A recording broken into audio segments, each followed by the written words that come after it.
यहाँ पर हम मसीह तत्वज्ञान के बारे में सीख रहे हैं और ये हमारा तीसरा पड़ाव है।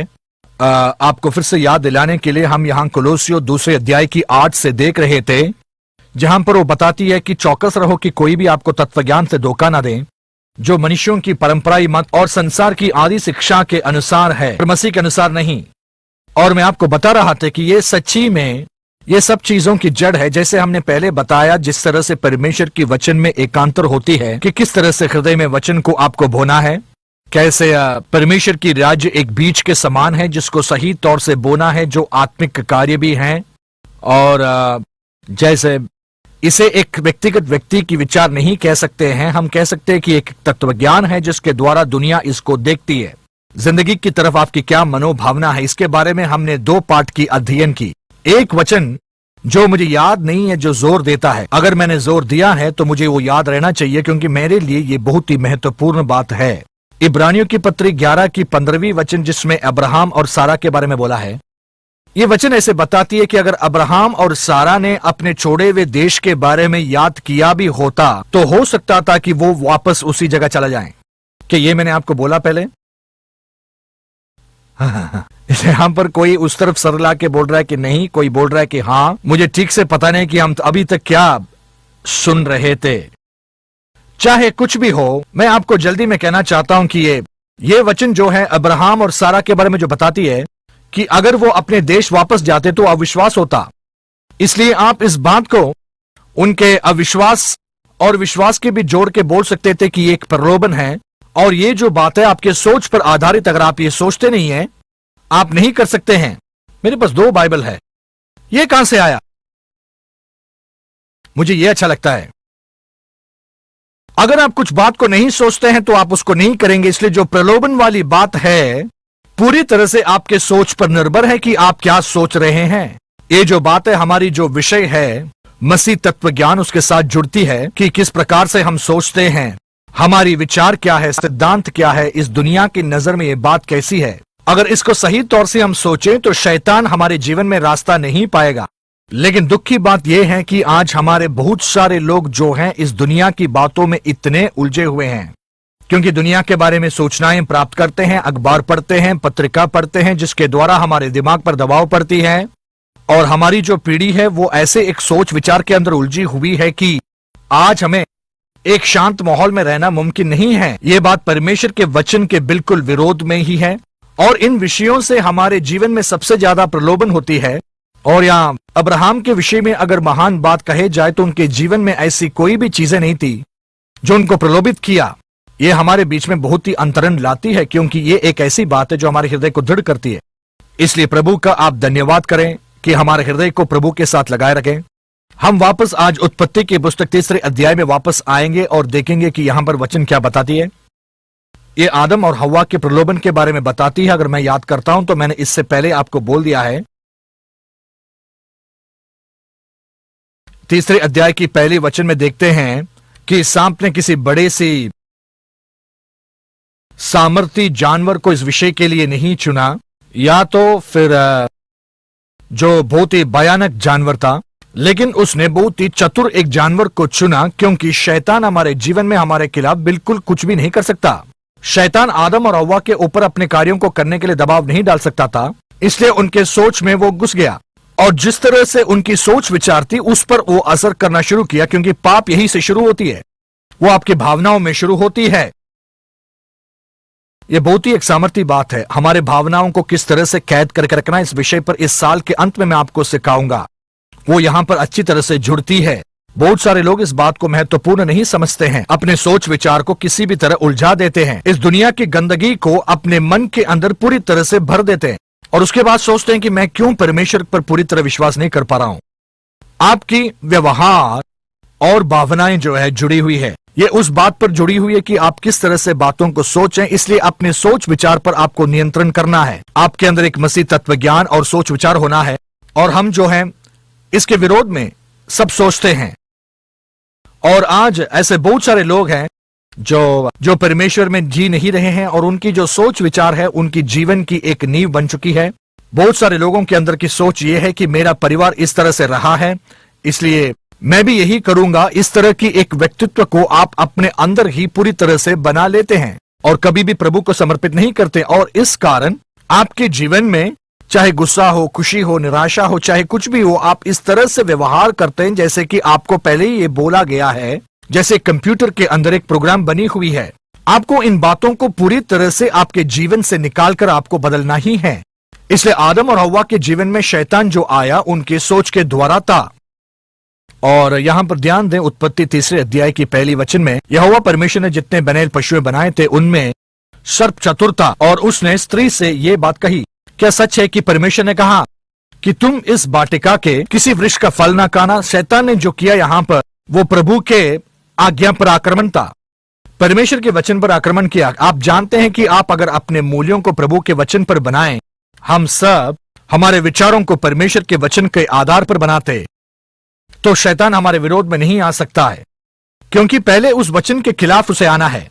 हम में से बहुत सारे लोग हमारे मूल्यों को, सोच विचारों को, तत्व ज्ञानों को प्रभु के वचन के आधारित पर नहीं बनाया है। हमें इन सोच विचारों को बदलना है। हमारे जीवन में एक मसीह तत्व ज्ञान को हमें प्राप्त करना ही है। बहुत सारे लोगों को बताया गया कि गुस्सा जो होना है जीवन की एक बाग है। आप ऐसे बड़े हुए हैं। मुझे याद है मेरी कलीसिया में एक ऐसा आदमी था, वो एक बहुत ही लंबी कहानी है, लेकिन किसी तरह वो और उनके पत्नी प्रभु में उद्धार प्राप्त किए। वो हमारे कलीसिया में आने लगे चेडरस टेक्सास में, और बहुत ही अच्छा था, लेकिन वो अपनी जिंदगी में बहुत ही गुस्से वाले आदमी थे। सब बातों में कोई ना कोई कमी बोलते थे। अगर आप आलू को भी पीलते तो वो ये बताएंगे कि आप गलत कर रहे हैं, क्योंकि आलू की जो छिलका होती है वो सबसे अच्छा होता है और आप जो कर रहे हैं वो गलत है।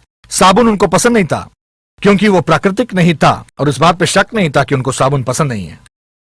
वो किसी तरह की सुगंधित वस्तु के उपयोग नहीं करते थे और उनकी एक व्यवहार ऐसी थी कि ये सब गलत है। हमारे कलीसिया में कुछ दिनों रहने के बाद एक दिन मेरे घर में आकर मुझसे कहने लगे कि मैं वापस जा रहा हूं उसी जंगल में, क्योंकि यहां पर जो भी लोग हैं ये सब लोग बहुत ही झूठे हैं। और मैंने कहा कि हाँ, हमारे कलीसिया में झूठापन है और इसका स्रोत आप ही हैं। मैंने कहा कि हमारी कलीसिया पहले ऐसे नहीं थी जब तक आप ना आज गए और ये गलतियां बोलने लगे। आपने इस बातों को पकाकर इसको और भी बुरा बनाया, और मैं बता रहा हूं कि सब बातों की स्रोत आप ही हैं। मुझे नहीं पता था कि ये क्या करने जा रहा है। वो मेरी तरफ देखते हुए ऐसे कहा, मुझे कुछ और बनकर रहना बिल्कुल पता नहीं है, और इन्होंने कुछ पहले ही उद्धार प्राप्त किया था। उन्होंने कहा अगर आप मुझसे कहेंगे कि चंगा प्राप्त हुआ जैसा मुझे रहना है तो मैं ऐसे रह सकता हूं, क्योंकि मुझे इस बात के अनुभव है, और धनी रहना है तो मैं वैसे भी रह सकता हूं क्योंकि मेरे पास पैसा है, लेकिन मेरे पास प्यार नहीं है। ये आदमी वो शख्स था जिसको 13 साल में ही 3 बार न्यायालय ने गलत बातों के लिए इनको गलत ठहराया। बचपन से ही काफी तनाव में वो बड़े हुए थे। उन्होंने कहा मुझे प्यार क्या है पता नहीं और कैसे साधारण रहना है, और मुझे समझ में आया कि ये आदमी जो है सच्ची में जो कुछ भी गुस्से दिखा रहा है और जो लोगों की गलतियों को निकालता है, ये सब उसकी तत्व ज्ञान है, क्योंकि ऐसे ही उसकी परवरिश हुई है। ये उसकी विचार थी। जब मैंने प्यार में चलने के बारे में उसको कहा तो उसको पता नहीं था कि प्यार क्या है। यहां पर ऐसे बहुत सारे लोग आज हो सकते हैं जिनकी तत्व ज्ञान और विचार इस तरह की हो सकती है कि आप सोचेंगे कि आपकी जीवन की जो भी तत्व ज्ञान है आपके परंपरा पर आधारित है।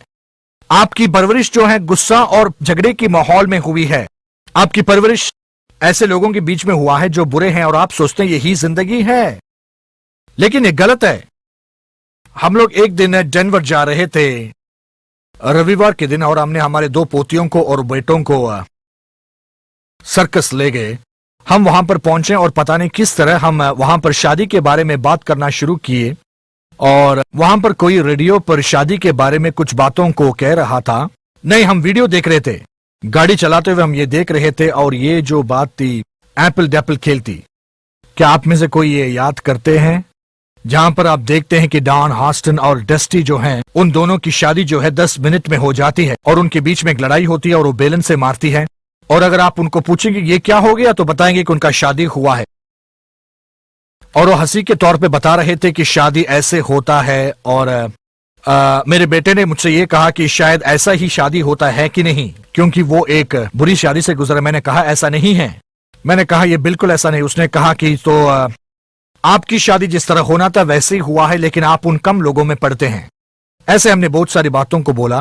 मेरे कहने का मतलब यह है कि बहुत सारे लोगों की परवरिश ऐसे हुई है कि वो सोचते हैं कि शादी होता है तो झगड़ा होना ही चाहिए। और वो सोचते ये साधारण प्रक्रिया है। अगर आप ऐसे सोचते हैं तो आप जानते हैं क्या कि आप जो हैं आपके जीवन में ऐसे सोच विचार के साथ या ऐसे व्यवहार के साथ रहेंगे, और बहुत सारे लोग ऐसे ही विचार के साथ आज जी रहे हैं। आपको इन सोच विचारों को बदलना है और एक मसीह तत्व ज्ञान आपके अंदर एक सोच विचार, एक सही तौर की विचार होनी चाहिए।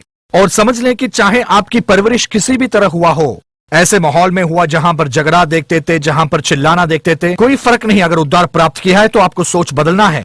आपके सोच विचारों को बदले बिना आपके व्यवहार को बदलना जो है वो बहुत ही नामुमकिन एक बात है। हमें प्रभु के वचन के आधार पर काम करना है। इसलिए शैतान जो है आदम और हव्वा के बीच में कुछ भी करने से पहले उसको जो करना था वो ये था कि प्रभु के वचन के खिलाफ वो काम करें।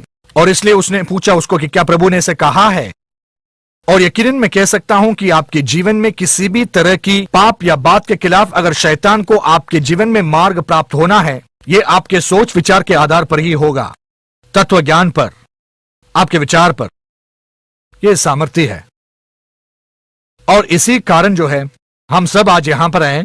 आपके यहां रहना जो है मन को पूरा बदलना है, ताकि आपके जीवन में आप बदलाव ला सकें। और इस तरह से बदलाव आप अगर ला सकते हैं तो आपका सोच वैसा रहेगा। इसलिए वचन के खिलाफ उसने कार्य किया। आदम और हव्वा का जवाब क्या होना था? उनको कहना था कि ऐसा नहीं है। अगर प्रभु ने कहा है तो उसके खिलाफ कुछ बोलने के लिए हम कोई भी नहीं हैं।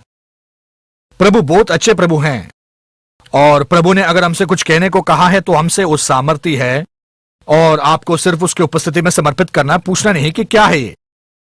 आपका दिमाग आपके खिलाफ काम कर सकता है कि किस तरह से प्रभु को आप जवाब दें। मैं ये नहीं कह रहा हूं कि सच्ची मसीह जीवन में कोई अर्थ नहीं है। मेरा कहना यह नहीं है कि अर्थहीन जीवन आप जिए और सिर्फ सुनते रहें क्या बोला गया है। आप देख सकते हैं कि शैतान कहता है कि प्रभु ने ऐसे कहा है, लेकिन क्यों उसने ये कहा? और वो जो है यहां पर प्रभु के भलाइयों के बारे में प्रश्न उठाता है। मैं चाहता हूं कि सही तौर से आपको यह बताऊं। मैं हरदम विभिन्न तौर से वचन को पढ़ाता हूं, ठीक है? तो अगर यहां पर एक अच्छी बात है, शायद आप इस पर अचंभित हो जाएं, लेकिन आदम और हव्वा प्रभु को नहीं जानते थे। और आप सोचेंगे कि मैं क्या कह रहा हूं। ये दोनों लोग संपूर्ण थे। वे बेशक प्रभु को जानते थे, क्योंकि हर दिन शाम की जो समय थी प्रभु के साथ उस वाटिका में चलते थे। लेकिन प्रभु के वचन के आधार पर मैं ये प्रस्तुत करना चाहता हूं कि हम प्रभु को जान सकते हैं।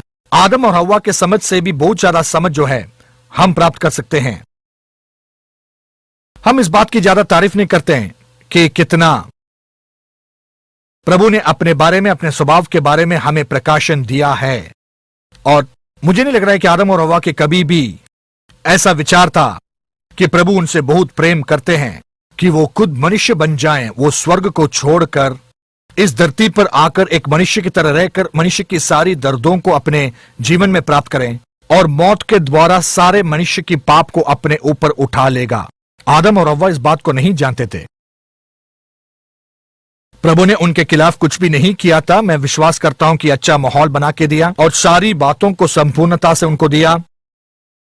उसने सब कुछ किया है। मैन, आपने कहीं सुना है कि आदम के पास प्रभु आकर कहे कि हे आदम, मैं तुम्हारे लिए एक अच्छी सहायता वाली औरत को बनाने जा रहा हूं, जो कभी गुस्सा नहीं करेगी, वो कभी शिकायत नहीं करेगी, वो तुझसे प्यार करेगी, सब कुछ बना के देगी, अच्छी खाना बनाएगी, सब कुछ संपूर्ण रहेगा। मैं तुम्हें एक संपूर्ण सहायक देने जा रहा हूं।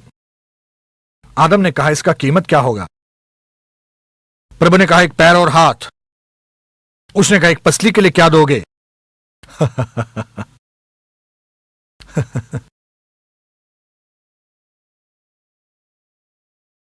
अच्छा है। और प्रभु जो है उनकी तरफ अच्छे व्यवहार किए कि उनको शक ही नहीं करना था कि उसने क्या किया है। लेकिन वो उन बातों को नहीं जानते थे जो आज हम जानते हैं। आज जो है हम प्रभु को प्रभु के वचन के द्वारा आदम और हव्वा से भी अच्छी तरह इस प्रकाशन के द्वारा उसको पहचान सकते हैं। और इसलिए आदम और हव्वा की पाप को हम माफ कर सकते हैं, क्योंकि उन्होंने प्रभु को नहीं जाना था जिस तरह से आज मैं और आपने प्रभु को समझा है। हम जो है आज इस वचन के प्रकाशन को लेके अपने मन को बदल सकते हैं, और हम प्रभु को इतने गहरे तौर से समझ सकते हैं कि शैतान उसके खिलाफ कुछ ना बताएं। लेकिन अब क्या जानते हैं कि हमारे जीवन में ऐसे बहुत सारी बातें होती है जो प्रभु के वचन के खिलाफ आने के लिए हमारे जीवन में प्रेरित है। उदाहरण के लिए आप में से बहुत सारे लोग सिंडी कैम्बल को नहीं जानते हैं, लेकिन उनकी एक याददाश्त संगति यहां कर रहे हैं आज। वो इस विद्यालय की छात्र थी और मेरे सबसे पहली कार्यकर्ता भी थी। अब वो जिंदा नहीं है, मुझे याद नहीं है, कई 1980 में वो थे। और चाहे कुछ भी, वो मर गई है और हम आज उसकी एक याददाश्त संगति कर रहे हैं। मैंने अपने कार्यालय में उसके ऊपर हाथ लगाया और कैंसर के कारण उनका पेट फुला हुआ था और मैंने पूछा कि क्या मैं आपके लिए प्रार्थना कर सकता हूं, और उन्होंने कहा हाँ। मैंने हाथ जब लगाया तो वो पेट जो है वो एकदम से ठीक हो गया और प्रीस्ट मेरे साथ थे वहां। आप जानते नहीं, वो ट्यूमर जो था वहां ऐसे कम हो गया और चला गया, और कुछ महीनों बाद वो वापस आया और वो मर गई कैंसर के कारण। आप जानते हैं, मुझे ये बिल्कुल समझ में नहीं आ रहा है, लेकिन कोई कोई माहौल आपको ऐसे सोचने में मजबूर करती है कि आप सोचते हैं कि प्रभु जो है अच्छे नहीं है कि सब लोगों को चंगा कर दें बीमारी से। लेकिन बेशक मैं कह सकता हूं कि यह सच्ची बात नहीं है, क्योंकि मैंने ये सीखा है कि प्रभु जो है अच्छे प्रभु हैं। बहुत सारी चीजों को होने के पीछे कारण है जिसे मैंने सीखा है, लेकिन आज भी मैं उसको समझता नहीं हूं। ये मुझे मेरे जीवन में वहां ले जाती है जब प्रभु के साथ मैंने जीवन शुरू किया और एक लड़की को जानते थे जो जेमी की अच्छी एक दोस्त थी, और ये जो लड़की है चाहते थे कि चंगाई प्राप्त करें, लेकिन वो मर गई। और उसके मरने के बाद करीबन 2 घंटे हम उसके साथ वहां खड़े रहे, विश्वास के साथ कि वो जी उठेगी। वो मौत से जी नहीं उठी, लेकिन उसके अंत्येष्टि में देखा कि 4 लोगों ने उद्धार प्राप्त की। और आप जानते हैं, वहां पर जो भी लोग उस दिन उपस्थित थे, जो इन बातों को देख रहे थे कि हम लोग हमारा पूरा कोशिश लगाने के बाद भी ये जिंदा नहीं जी उठी और वो वापस जीवन प्राप्त की, सब लोगों ने कहा कि शायद प्रभु का इच्छा नहीं होगा कि ये चंगाई प्राप्त करें, और उन्होंने इनकार की और अपने अपने रास्ते चले गए। लेकिन मैंने कहा कि मैं जानता हूं कि प्रभु ने ऐसे नहीं किया है, क्योंकि मैं प्रभु को बहुत ही अच्छी तरह से जानता हूं। प्रभु बहुत ही अच्छे हैं और हमारे भलाई ही चाहते हैं। वो चाहते हैं कि हमारे जीवन में हम बहुत सारी भलाइयों को प्राप्त करके जीते रहें। मुझे ये बात स्पष्ट नहीं था कि इस औरत का मौत क्यों हो गया, लेकिन मैंने जो किया वो ये था कि प्रभु के वचन पर आधारित होकर इस बात को इनकार किया कि प्रभु ने जो किया है वो गलत है, ताकि मैं उसको एक फाइल में बनाकर एक डिब्बे में बंद करके उसको दूर रख दूं, ताकि उसके बारे में फिर कभी ना सोचूं। मुझे लगभग 3 साल लग गया इस बात को समझने के लिए कि ये औरत फिर से क्यों जी नहीं उठी। जब मैंने ये प्रकाशन प्राप्त किया, मुझे समझ में आया जो कुछ हमने किया वो गलत ही था। उस लड़की के इतनी छोटे उम्र में मर जाने की बहुत सारी कारण थी। और आप जानते हैं, सही में ये जो बात है, समस्या यहां पर जो हम देखते हैं वो ये है कि परमेश्वर के वचन के खिलाफ शैतान आया और कहने लगा कि क्या तुम जानते हो कि प्रभु तुमको ये फल खाने से मना क्यों किया है? वो इसलिए है कि प्रभु बहुत ही बुरे प्रभु हैं। प्रभु ने कुछ रोक कर रखा है और प्रभु के जो भी स्वभाव और व्यवहार इन बातों को गलत ठहराना शुरू किया। अगर आदम और हव्वा परमेश्वर प्रभु को बहुत ही गहरे तौर से जानते थे, मैं उनको गलत साबित करने की कोशिश में नहीं हूं, क्योंकि वो उनके पास प्रभु के बारे में प्रकाशन नहीं था। प्रभु तब शरीर में नहीं आए थे, प्रभु ने अपने आप को तब दर्शाया नहीं। उनके पास इतिहास का वो लाभ की बाग नहीं थी कि वो बार बार इस बात को अच्छी तरह से समझ लें। लेकिन मेरे कहने का मतलब है कि अगर वो प्रभु को अच्छी तरह से जानते तो शायद इसको रोक सकते थे।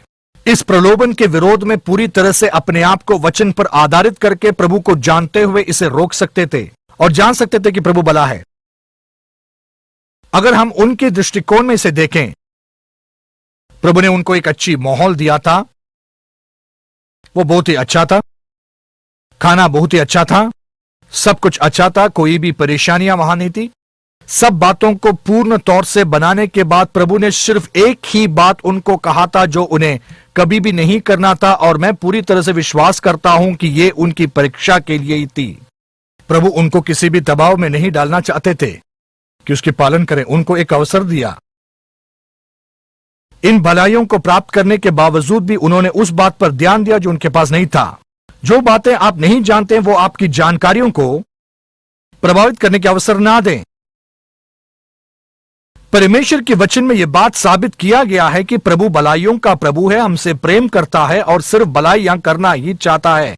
जीवन की माहौल का अवसर ना दे। ऐसे बहुत सारी बातें होंगी जो हम नहीं समझते हैं, जैसे मैंने आपको सिंडी कैम्बल के बारे में बताया, क्योंकि सही में मैं नहीं जानता हूं कि क्या हुआ है। मैंने उसमें थोड़ा सा प्रकाशन प्राप्त किया है, लेकिन पूरी तरह से मैं नहीं समझता हूं कि इसका कारण क्या हो सकता है। लेकिन मैं जो नहीं जानता उस बात को मेरी जानकारियों पर प्रभावित नहीं करूंगा। मैं जानता हूं कि प्रभु भला ही है। मैंने देखा है कि प्रभु ने कैसे अद्भुत कार्य करके लोगों के जीवन को बदल दिया है। प्रभु के वचन से मैं ये जानता हूं कि प्रभु भले हैं, परमेश्वर प्रेम है। पहला यूहन्ना 4:8 मैंने यीशु के द्वारा परमेश्वर को देखा है कि कैसे वो जाकर सब लोगों को चंगा किया और शैतान से बंधे लोगों को छुटकारा दी। वो प्रभु से नहीं बल्कि शैतान से बंधे हुए थे। प्रेरितों के काम 10:38 और उसने सबको चंगा किया। यह प्रभु की इच्छा है कि सब बातों में हम भलाइयां प्राप्त करें और सिद्ध तौर से आशीष प्राप्त करें। पहला यूहन्ना 3:2 और मैं जानता हूं कि प्रभु का वचन क्या कहता है, इसलिए मैं इस बात पे बहुत ध्यान देता हूं कि जो बातों को मैं नहीं जानता हूं वो मेरी सारी जाने हुए बातों पर किसी भी तरह के प्रभाव डालें। आमीन। और इस कारण मैं विश्वास करता हूं कि शैतान में वो काबिलता नहीं है कि जब हम प्रभु के वचन को ठीक तरह से जान लें तो वो हमारे अंदर आकर कार्य करें। ये सब बदल देता है। प्रभु के साथ मेरी जो अनुभव थी वो मार्च के महीने 23वें दिन 1968 में हुई। मैंने ये जान लिया कि प्रभु भलाइयों का प्रभु है और उसके अंदर जो है शून्य तौर से कोई भी गलतियां हैं जो वो मेरे विरोध में कर सकता है, क्योंकि मैं ही बहुत गलत था। और उसने इन सारी बातों को मुझे समझाया और मेरे जीवन में सबसे पहली बार मैंने ये समझ लिया कि मेरे जीवन में ऐसी कोई भलाई नहीं जिस पर मैं खड़ा होकर, मेरे अपने अच्छाइयों पर खड़ा होकर प्रभु के भलाइयों को मैं प्राप्त करूं, क्योंकि मैंने एक बात को अच्छी तरह से समझ लिया कि प्रभु जो है मेरे व्यवहार के आधार पर मुझे आशीष नहीं देते हैं। और इस कारण मैंने प्रभु को अच्छी तरह से समझ लिया और मैं जान लिया कि प्रभु जो हैं बहुत ही भले परमेश्वर हैं। मेरी अच्छाई पर उनकी भलाइयां आधारित नहीं है। उसने मुझसे इसलिए प्रेम किया क्योंकि मैं प्रेम के लायक था और मैंने प्रभु को इस तरह से पहचान लिया। और आप जानते हैं, आप लोगों के साथ जो कुछ हुआ वैसे मेरे साथ भी बहुत हुआ है। जीवन में जो है हम दुनिया में ऐसे एक माहौल में रहते हैं जो बहुत ही गिरा हुआ है। अगर हम इस बात पर ध्यान ना दें तो बहुत सारी बाहरी चीज जैसे कि बात करने वाला एक सर्प आपको प्रभु की अच्छाई से बाहर निकाल देगा। लेकिन आपको प्रभु को अच्छी तरह से जान लेना चाहिए। एक अच्छी व्यक्तिगत रिश्ता होना चाहिए प्रभु के साथ। मुझे वियतनाम में याद है कि मैं प्रभु के वचन को पढ़ा रहा था और इस वचन के अध्ययन में मेरे 6 से 7 लोग थे और हमारे उस अध्ययन के बीच में एक अनिश्वरवादी पहुंचा। उसने अपनी अध्ययन प्रिंसटन में किया। उसने कुछ देर सुनने के बाद जो भी मैंने बताया उन बातों को लेकर मेरे खिलाफ गलतियां निकालने के लिए और मेरी मजाक उड़ाने के लिए शुरू किया। उसने वहां पर मुझे उल्लू बनाया। मैं तब वचन को ज्यादा नहीं जानता था। उसने मेरा मजाक उड़ाया और ये बहुत ही बुरा हुआ कि वो वहां पर खड़ा होकर बोला कि चलो हम लोग सब चलते हैं, और उसने सारे लोगों को लेकर वहां से चल दिए और वो चले गए और उस अनिश्वरवादी के साथ चले गए। अच्छा नहीं था ये। मैं वहां पर बैठा हुआ था उस चैपल में। मैं वहां पर बैठकर ये प्रार्थना करने लगा कि हे प्रभु, ये क्या हुआ, मैं क्या अच्छा कर सकता था। और मैं इस बात पर प्रार्थना कर रहा था और 20 मिनट के बाद मैंने देखा कि ये अनिश्वरवादी जो है वो वापस आकर वहां पर बैठ गया। वो चैपल के अंदर पुस्तकालय थी और वो ऐसा कर रहा जैसे पढ़ रहा है, और वहां पर कोई और भी था। लेकिन उनके जाने के बाद ये जो अनिश्वरवादी मेरे पास आकर ये बोला कि तुम्हारे पास जो है वो मुझे चाहिए। मैंने कहा तुम्हें चाहिए? जैसे कि मेरे पास जो है तुम्हें क्यों चाहिए? तुमने मुझे यहां उल्लू बनाया। उसने कहा मेरा पूरा जीवन ही ऐसे चीजों पर बंधा है। उसने कहा यह सब ज्ञान पर आधारित है और मैंने इन बातों को कहकर तुम्हें मूर्ख जैसा दिखाया। इसके बावजूद भी तुम विश्वास करते हो, तुम उस पर स्थिर रहे। तुम्हारे पास जो कुछ भी है उस बात में कुछ स्थिरता है और तुम जानते हो प्रभु को। इस तरह मैं प्रभु को जानना चाहता हूं। और उसने कहा कि मैं प्रभु में उसकी अगुवाई करूं। मैंने प्रार्थना की कि उद्धार प्राप्त कर। और आप जानते हैं मसीह जीवन जो है इसी पर आधारित है। मैं ये नहीं कह रहा हूं कि हमारे मन के उपयोग करना है, लेकिन जो हमारा मन है उस मन में प्रभु को जानना ही महत्वपूर्ण है कि हमारे मन के अंदर कितना समझ लें। आप प्रभु के साथ ऐसे एक रिश्ता कायम रखें कि आप जान लें कि वो भलाइयों का प्रभु है। जैसे मैंने उस लड़की का उदाहरण बताया, दूसरों के जैसे मैं भी नहीं जानता था कि इसका मौत क्यों हो गया। मुझे याद है कि एक व्यक्ति आकर बोला कि क्या तुम ये कह रहे हो कि प्रभु सिद्ध नहीं है और सब बातों पर नियंत्रण कर रहा है। हम लोग उस समय प्रभु के संपूर्णता पे पढ़ रहे थे और कह रहे थे कि सब कुछ प्रभु के इच्छा के अनुसार ही होता है। मुझे ये बात समझ में नहीं आया। मैंने इस बात को उसको नहीं बताया, लेकिन मैंने सिर्फ इतना बताया कि वचन ये बताता है कि प्रभु ने इस लड़की को नहीं मारा है। ये प्रभु का इच्छा नहीं है। मैं जानता हूं कि प्रभु ने ये नहीं किया है। इस बात को समझने के लिए मुझे काफी समय लगा, लेकिन जिस तरह से मैंने प्रभु को जान लिया था उस बातों ने मुझे शक से दूर और उन बातों से दूर रखा कि प्रभु जो है भलाइयों का प्रभु है। मेरा कहने का मतलब है कि इसी तरह हमें प्रभु को जान लेना है। एक जो मसीह तत्वज्ञान आपके जीवन में होना है वो ये है कि आप प्रभु को अच्छी तरह से समझ लें कि प्रभु असली में कौन है, कि वो अच्छे प्रभु हैं जो कुछ अच्छा है वो प्रभु से आता है, जो कुछ खराब है वो शैतान से आता है। यह बहुत ही एक सरल बात है जिसको आप अच्छी तरह से समझ लें। यह आपका तत्व ज्ञान होना चाहिए। याकूब की पत्री पहले अध्याय में बताता है कि जो कुछ भी भला और जो कुछ भी सिद्ध है उस प्रभु के उपस्थिति से आता है, जो किसी भी समानांतर को नहीं रखता है और जिसके पास बदलने की छाया नहीं है। पुरानी अंग्रेजी में बताया गया है कि वो कभी भी बदलता नहीं है। यही हमारे परमेश्वर हैं। मैं पढ़ रहा हूं क्योंकि आप इसको समझें, क्योंकि ये आपके जीवन का एक बहुत ही मूल तत्व ज्ञान होना है। याकूब की पत्री पहला अध्याय, मैं उसके 13वें वचन से पढ़ रहा हूं। जब किसी की पकीजा हो तो ये ना कहें कि मेरी पकीजा जो है परमेश्वर की ओर से होती है, क्योंकि ना तो बुरी बातों से परमेश्वर की पकीजा हो सकती है और ना ही वह किसी की पकीजा इस प्रकार करता है। लेकिन मनुष्य अपनी खुद की अभिलाषा में खींचकर और फंसकर पकीजा में पड़ता है। फिर अभिलाषा गर्भवती होकर पाप को जानता है और पाप बढ़ जाता है तो मृत्यु को उत्पन्न करता है। मेरे भाई, धोखा ना खाओ, क्योंकि हर एक अच्छा वरदान, हर एक उत्तम दान ऊपर ही से है और ज्योतियों के पिता की ओर से मिलता है, जिसमें ना कोई परिवर्तन हो सकता है और ना अदल बदल के कारण छाया पड़ती है। ये एक पुरानी अंग्रेजी तरीका है जिसके द्वारा बताया गया है कि प्रभु कभी भी नहीं बदलते हैं और उसमें कोई भी बदलाव नहीं है। अगर कुछ अच्छा है तो वो परमेश्वर से है, जो कुछ गंदा है शैतान से है। यूहन्ना 10:10 में प्रभु यीशु मसीह कहते हैं, चोर जो है वो इस कारण आता है कि वो चुरा लें, मारें और विनाश करें। अगर ये चोरी है, अगर ये मारना है, अगर ये विनाश है तो ये शैतान की है। अगर कुछ अच्छा है तो वो प्रभु का है। यीशु ने कहा कि मैं आया हूं कि तुम जीवन प्राप्त करें और उसे भरपूर तौर से प्राप्त करें। तो आपको ये बात समझना है कि अगर अच्छा है तो वो प्रभु है, अगर कोई गलत बात है तो वो शैतान के पास से आती है। यह बहुत ही सरल है लेकिन सच्ची बात है। एशिया की भविष्यवाणी 5वें अध्याय की 20वीं वचन में यह कहा गया है कि अंतकाल का एक निशाना यह है कि जो बुरी बातें लोग उसको अच्छा कहेंगे और जो अच्छा है बुरा। और दुख की बात यह है कि आज कलीसिया में यही कहा जा रहा है। यह सुनने के लिए आपको उनके पास नहीं जाना है जो गलत या फिर व्यभिचार के अंदर मिले हुए हैं। इन बातों को सुनने के लिए आपको सिर्फ कलीसिया में आज जाना है। और कलीसिया ये कह रही कि नहीं, आपके जीवन में जो कुछ भी बुरी बातें हो रही है वो परमेश्वर की दौर से दिया हुआ दंड है आपको। यह आपको और पवित्र बना देती है। और पता नहीं क्या क्या बोलते हैं, क्योंकि हम जानते हैं 1 करोड़ से ज्यादा कारण इसके लिए वो बताते हैं।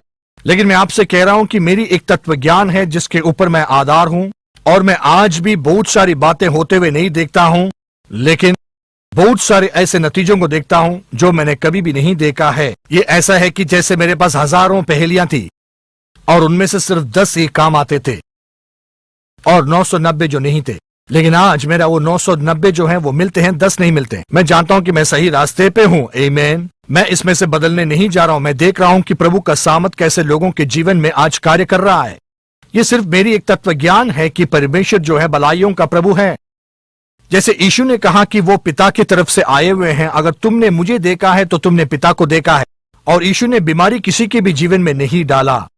यीशु ने कभी भी किसी को नहीं बोला कि मैं तुम्हें एक अच्छा और सिद्ध आदमी बनाना चाहता हूं, इसलिए ये लो कैंसर ले लो। यीशु जाकर सब लोगों को चंगा करते रहे जो छुटकारा प्राप्त करना चाहते थे, क्योंकि प्रभु चाहते हैं कि आप पूरी तरह से चंगा हो। प्रभु चाहते हैं कि आप सफलता प्राप्त करें। प्रभु ऐसे नहीं है जो हमारे जीवन में समस्या लाते हैं। और अब देखते हैं कि आदम और हव्वा ने इस तरह के प्रलोभन में अपने आप को उलझा दिया। उत्पत्ति के 3 में हम इसको देखते हैं, क्योंकि वो प्रभु को सही से नहीं जानते थे। वो प्रभु के स्वभाव और व्यवहार को नहीं जानते थे। और मैं आपको एक सच्चाई बताना चाहता हूं कि आज बहुत सारे लोग हैं जो ऐसे शैतान की जाल में फंसे हुए हैं, क्योंकि वो कभी भी प्रभु को जानने की कोशिश नहीं करते हैं। प्रभु के वचन के आधार पर प्रभु को जान लेना है। और प्रभु के वचन ने हमें ऐसा एक प्रकाशन दिया है जो प्रकाशन आदम और हव्वा ने प्राप्त नहीं किया। और प्रभु चाहते हैं कि हम इस प्रकाशन के द्वारा पाप से अपने आप को दूर रखें, वचन के द्वारा। ये अच्छा है। यहां 2 पत्रस में ध्यान दें।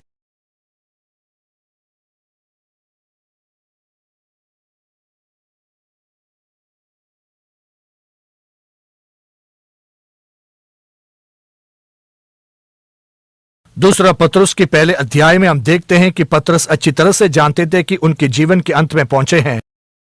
उसके 12वें वचन में कहते हैं, इसलिए यद्यपि तुम ये बातों को जानते हो और जो सत्य वचन तुम्हें मिला है उसमें बने रहते हो, तो भी मैं इन बातों की सुधि दिलाने को सर्वदा तैयार रहूंगा और ये आपके लिए उचित समझता हूँ कि जब तक मैं इस डेरे में हूँ तब तक मैं शुद्धि दिलाकर तुम्हें उबराता रहूं, क्योंकि मैं जानता हूँ कि मसीह के वचन के अनुसार मेरे डेरे के गिराए जाने वाला समय शीघ्र आने वाला है। इसलिए मैं ऐसा यत्न करूंगा कि मेरे कुछ करने के बाद तुम इन सब बातों को सर्वदा इसे तुम संकलन कर सको। और इस कारण उसने ये लिखा, पहला और दूसरा पत्रोस उसने लिखा, ताकि लोग जो हैं बाद में देखे हुए लोगों की जो भी सबूत है उसको पढ़ने के बावजूद भी, उन देखे हुए सबूतों के जाने के बाद भी वो वचन की तरफ वापस जाएं और इस बातों को पूर्ण तौर से समझ लें।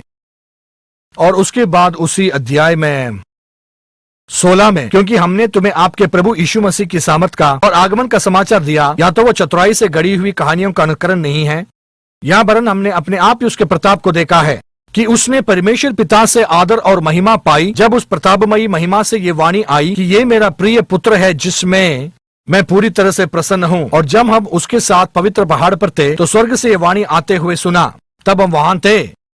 उनका कहने का मतलब ये था कि मैं जो ये लिख रहा हूँ इसलिए लिख रहा हूँ क्योंकि मैंने अपने आंखों से इन सब चीजों को देखा है। हमने तुमको कोई कहानी नहीं बोला है, इस बात को हमने खुद बनाया नहीं है, हमने इसे देखा है, हमने प्रभु की महिमा को देखा है। वो उस पहाड़ पर थे जब यीशु मसीह वहां पूरे रोशनी में भरे हुए थे, रोशनी उसके अंदर से आ रही थी। ऐसा है जैसे कि उसने अपने शरीर को खोला और उसके अंदर जो महिमा इतने सालों से भरी हुई थी उसको पूरी तरह से बाहर दिखाया। उन्होंने प्रभु यीशु मसीह के अंदर की महिमा को वहां पर पहचान लिया। उन्होंने वहां पर एक महिमा के बादल को देखा, एक ऐसी महिमा की बादल जो पूरी तरह से समा हुआ था, जो पहले हमने देखा है कि आलय में भरा और इसके कारण लोग मुंह पर गिरे। और वहां पर उन्होंने देखा कि ऐसा एक महिमा उसके ऊपर छाया हुआ है, और उस महिमा से एक आवाज को सुना जो कहा कि ये मेरा पुत्र है जिसमें मैं प्रसन्न हूं। उन्होंने वहां पर मूसा और एलिया को देखा जो यीशु मसीह के साथ बात करके समझा रहे थे।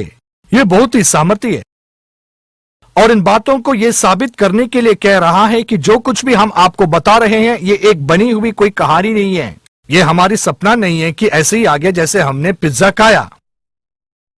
ये ऐसी कुछ चीजें जो हमने देखा है। आप जानते हैं बहुत सारे लोग बताएंगे कि ये सबूत है, क्योंकि आप जानते हैं आज के दिन बहुत सारे लोग ऐसे हैं जो देखी हुई चीजों पर निर्भर होते हैं। कल रात में एक व्यक्ति से बात किया जिसका प्रभु के साथ एक गहरा संबंध था, और मैं इसको 1 साल से भी ज्यादा जानता हूं। इस आदमी का जो अनुभव है वो प्रभु के साथ ऐसा है कि वो प्रभु के साथ चलता है। और ये आदमी जो है पिछले 23 साल से ऐसे एक बुरी अवस्था में है जहां पर वो बैठकर रोता है अपने जीवन की सारी माहौल पर। आप जानते हैं इसकी सबसे बड़ी समस्या क्या है कि ये जो है अपने जीवन की उन भावनाओं पर निर्भर हो गया और उस पर ही वो निर्भर करता है। कभी भी परमेश्वर के वचन के आधार पर किसी भी बात को नहीं समझता है। वो सिर्फ इतना ही चाहता है कि प्रभु उसके जीवन में कार्य करें। विश्वास के साथ वो नहीं चलता है, वो उसके विनाश के लिए। इसलिए मुझे उसको बताना पड़ा कि तुम विनाश की तरफ जा रहे हो। तुम सोचते हो शारीरिक तौर से जो तुम हो यही असली में तुम हो। तुम अच्छी तरह से नहीं जानते हो कि प्रभु तुम्हारे लिए क्या कर सकता है। और आज बहुत सारे ऐसे लोग हैं जो ऐसे उलझे हुए हैं क्योंकि वो दिखावे वाली चीज पर निर्भर हैं। और इसलिए यहां पत्रुस को देखते हैं जो कहता है कि मैंने प्रभु की महिमा को देखा है, परमेश्वर की आवाज को सुना है, ये सब चीजों को हमने देखा है। बहुत सारे लोग बोलेंगे कि ये सही है, यही सबूत है, यही चाहिए और क्या चाहिए। लेकिन 19 में देखिए वो क्या कहते हैं, भविष्यवक्ताओं की जो बातें उस पर भी हम दृढ़ हैं।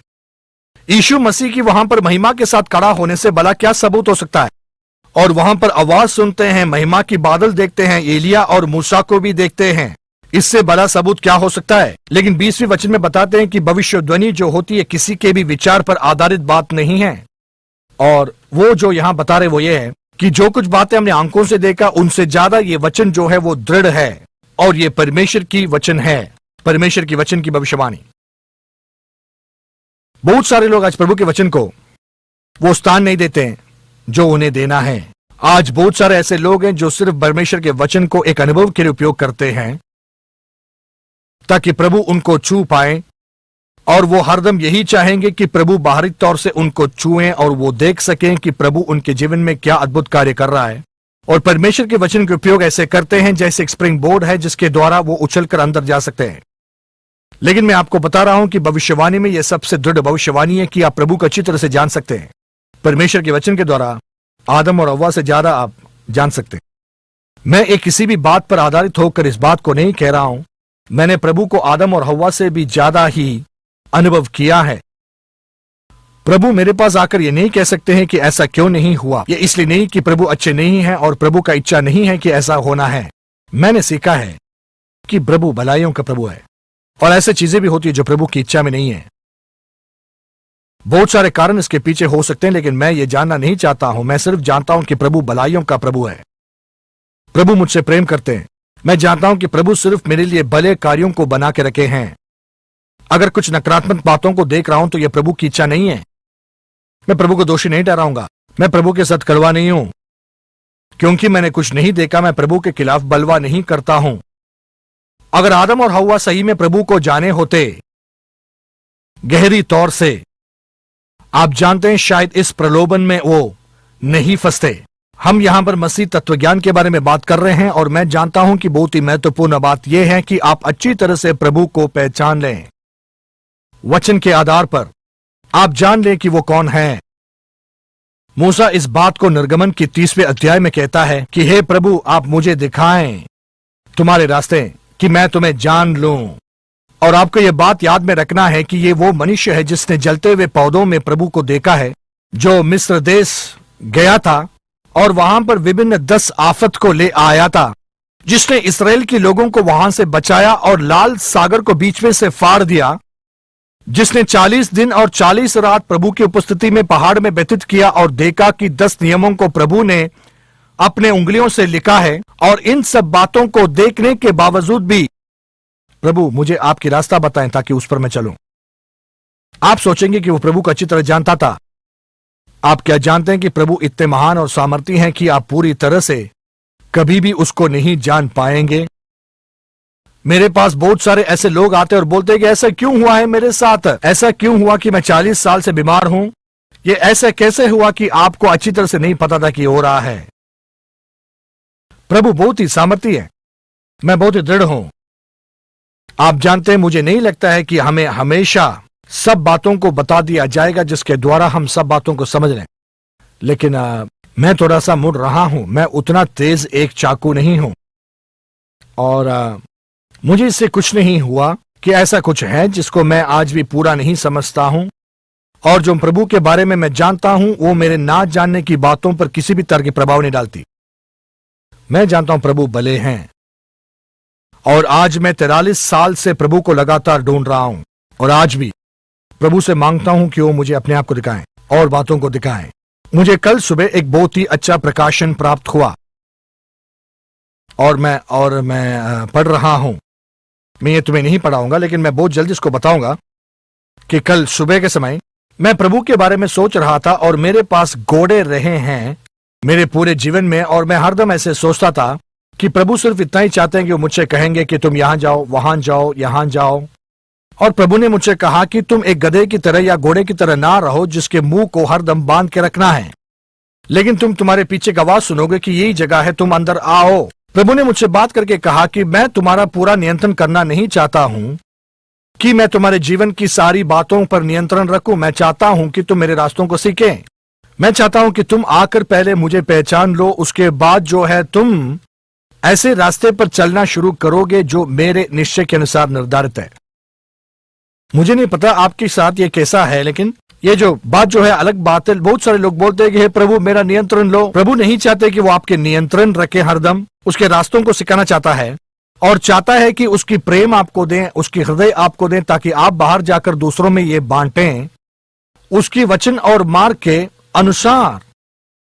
एक विभिन्न सोच है, और आज भी मैं सीख रहा हूं। प्रेज गॉड, मैं आज भी सीख रहा हूं, और जो बात को मैं नहीं जानता हूं वो मेरी जानने वाले बात पर असर नहीं डालेगी। और मैं जानता हूं कि प्रभु अच्छे हैं। ये आपके मसीह तत्वज्ञान का एक भाग होना चाहिए, और आपको प्रभु को अच्छी तरह से जानना है। आप चाहे तो कह सकते हैं कि एंड्रू ने कहा है, लेकिन आपको वहां पहुंचना है जहां प्रभु ऐसा कहता है। प्रभु ने आपसे बात किया है। अगर जो मैं कह रहा है वो सही है, तो आपको जाकर एक व्यक्तिगत तौर के रिश्ता प्रभु से बनाना है, और प्रभु के समय समय बिताएं, उसके वचन को अच्छी तरह से पढ़ें, और अब समझ लें कि इसके द्वारा आप प्रभु के मार्ग को जान सकते हैं। इसके द्वारा ही प्रभु के मार्ग को, प्रभु के क्रिया को आप पहचान सकते हैं। एक व्यक्ति को जब ध्यान से आप देखेंगे तो उसके व्यवहार के द्वारा पहचान सकते हैं कि वो क्या सोच रहा है, क्योंकि सोच के अनुसार ही वो काम करता है। और आप जानते हैं, लोग प्रभु के बारे में बहुत कुछ बोलेंगे, लेकिन अगर आप प्रभु की तरफ ध्यान दें, यीशु मसीह की तरफ, जो यीशु मसीह है वो सबसे बड़े सबूत हैं जो हमारे सामने आज भी हैं। इब्रानियों 1:3 में बोला गया है कि वो प्रभु का एक बहुत बड़ा छाया है। इसका मतलब है कि वो परमेश्वर पिता को दिखाता है। और आप कहीं भी देख नहीं सकते कि प्रभु यीशु मसीह जो हैं किसी को बीमार करते हैं या फिर किसी का शिकायत करते रहते हैं। जिन लोगों ने यीशु मसीह को इनकार किया वो धर्मी फरीसी लोग थे जो अपने आप पर विश्वास रखते थे। उसने व्यभिचार करने वाले लोगों को भी दया दिखाया, कर समाहर्ता को भी, अविश्वासियों की तरफ। यीशु मसीह जो हमारे सामने सबसे बड़े सबूत हैं, जो ये साबित करते हैं कि परमेश्वर कितने महान हैं। और इस बात को हम अच्छी तरह से इस दुनिया में जान सकते हैं और कह सकते हैं कि प्रभु यीशु मसीह बहुत अलग है। वो उन सब लोगों को चंगा किया जिसने उसको अपना लिया और उसके मार्ग में चलने लगे। वो सबके लिए भलाई करते हुए शैतान के हाथों से सबको छुड़ाया। प्रेरितों के काम 10वें अध्याय के 38। और ये प्रभु का स्वभाव है। और इस तरह से आप उसको अच्छी तरह से पहचान लेते हैं और उसके द्वारा सबको देखते हैं। आप इस पूरे दुनिया को देखते हैं और जो भी अनुभव आपके जीवन में है इसके द्वारा ही देखते हैं कि हे प्रभु आप भले प्रभु हैं और जो कुछ अच्छा है वो प्रभु से है, जो कुछ बुरा है वो शैतान से है। अगर आप दुनिया को इसके द्वारा देखेंगे तो मैं बता रहा हूं ये बहुत बड़ा बदलाव ला सकता है। शैतान कभी भी आपको प्रलोभित नहीं कर सकता है जिसके द्वारा वो आज कर रहा है। आमेन। कुछ लोग जो यहां पर बैठे हैं वो शायद ऐसे सोच रहे होंगे कि प्रभु जो हैं ये सब कुछ इसलिए किया कि वो उसकी सेवा करें, उसको जान लें और उसे ढूंढें, और इस कारण वो प्रभु की सेवकाई कर रहे हैं। और इस व्यक्ति ने प्रभु में हजारों लोगों को ले आए हैं। लेकिन आप जानते हैं प्रभु ने यह सही में नहीं किया है। मैं एक व्यक्ति के बारे में अभी सोच रहा हूं जो ऐसे हालात में गुजरे हैं जहां पर उनकी पारिवारिक माहौल ने उनको इस तरह से बदल दिया। उनके माता पिता ने कहा कि यहां नहीं जाना है, ये सब कुछ नहीं करना है। वो लोग एक जगह पर गए, वहां लिखा हुआ था कि यहां पर कूदना नहीं है, और उस गहराई में वो जाकर कूदे। उनका सर वहां जाकर मारा, गर्दन टूट गया। प्रभु ने ये नहीं किया है। वहां पर चेतावनी की चिन्ह थी। प्रभु ने उनको रोकने की कोशिश की लेकिन उन्होंने खुद किया। और जब इसका एहसास हुआ तो बोलने लगे कि हे प्रभु हमें माफ कर दो, हमने ऐसा गलती की है। प्रभु के हाथ में उनको दिया और प्रभु आज उनका उपयोग कर रहे हैं। लेकिन ये प्रभु ने नहीं किया। आपके जीवन में जो कुछ भी है उसको लेकर आपके भलाई के लिए प्रभु कुछ भी कर सकते हैं, लेकिन कोई भी गलत बातों को प्रभु नहीं करते हैं। प्रभु बहुत भले हैं। प्रभु आपको आशंका में डालना नहीं चाहते हैं। आपको कुछ देकर आपको समर्पित करें। प्रभु ने आपके शादी को नहीं तोड़ा, व्यापार को नहीं तोड़ा, आपके परिवार को नहीं तोड़ा ताकि आपको कुछ सिखा सकें। अगर ये आप ऐसे सोचें तो आपका यह बहुत बड़ी गलती है कि करें। याकूब की पत्री 4:7 में बताया गया कि प्रभु की उपस्थिति में समर्पित रहो ताकि शैतान से दूर रह सकें। वो आपसे दूर भाग जाएगा। ये दूर जाने वाली जो बात है वो इस बात को बताती है कि आप किस तरह से प्रभु के वचन में आधारित होकर उससे दूर रह सकें। जब कुछ नकारात्मक बात होती है तो आप शैतान के सामने समर्पित हो जाते हैं और वो आपके ऊपर अधिकार जताता है। मैं यहां पर एलन और डेबी मोर को देख रहा हूं। अगर डेबी सोचती कि ये सब प्रभु ने किया है तो आज शायद एलन उनके साथ जिंदा नहीं होता। Praise God. वो जानती थी कि प्रभु बहुत अच्छे हैं और इस कारण वो खड़ी हो सकी।